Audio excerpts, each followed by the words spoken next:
Voting के दौरान Burke हटवाकर ID card check कर रही थी ओवैसी को टक्कर देने वाली बीजेपी की माधवी लता, दर्ज हुई शिकायत। बता दें, लोकसभा चुनाव 2024 के चौथे चरण के मतदान में सभी की नजर तेलंगाना की हॉट सीट हैदराबाद पर है। हैदराबाद से एआईएमआईएम नेता असदुद्दीन ओवैसी को टक्कर देने के लिए भारतीय जनता पार्टी ने माधवी लता को मैदान में उतारा है। हैदराबाद पुलिस ने माधवी लता के खिलाफ एफआईआर दर्ज की है। जिलाधिकारी कार्यालय ने एक एक्स प्लेटफॉर्म पर ट्वीट करते हुए लिखा, हैदराबाद के मलकपेट पुलिस स्टेशन में माधवी लता के खिलाफ एक शिकायत दर्ज हुई है। बीजेपी उम्मीदवार पर लोक प्रतिनिधित्व अधिनियम की धारा 132 और आईपीसी की धारा 171 सी 505 एक सी लगी है। बता दें कि माधवी लता मुस्लिम महिलाओं का बुर्का हटाकर वोटर आईडी कार्ड चेक कर रही थी, जिसके कारण पुलिस ने उनके खिलाफ एक्शन लिया है।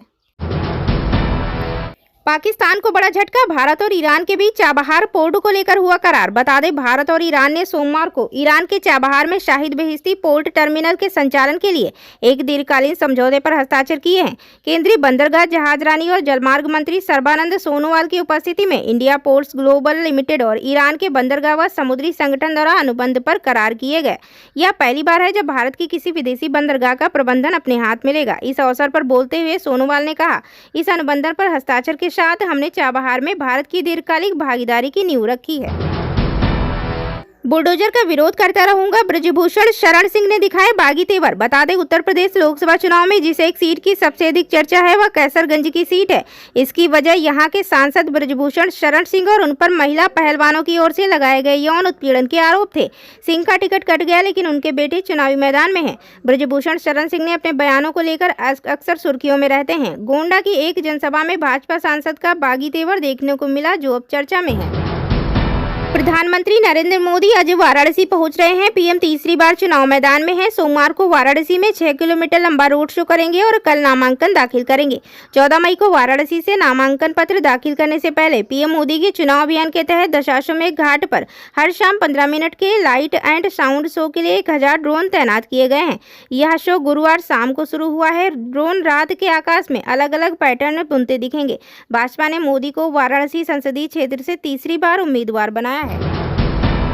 अमेरिका को पछाड़ चीन फिर बना भारत का नंबर 1 ट्रेड पार्टनर। $100 अरब के आयात ने पलटी बाजी।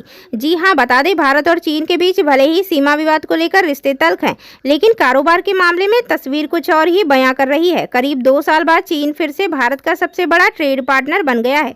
बीते वित्त वर्ष 2023-24 में $118.4 अरब के द्विपक्षीय व्यापार के साथ चीन भारत का सबसे बड़ा ट्रेड पार्टनर रहा है, जबकि इसके पहले लगातार 2 साल से अमेरिका भारत का सबसे बड़ा ट्रेड पार्टनर रहा था।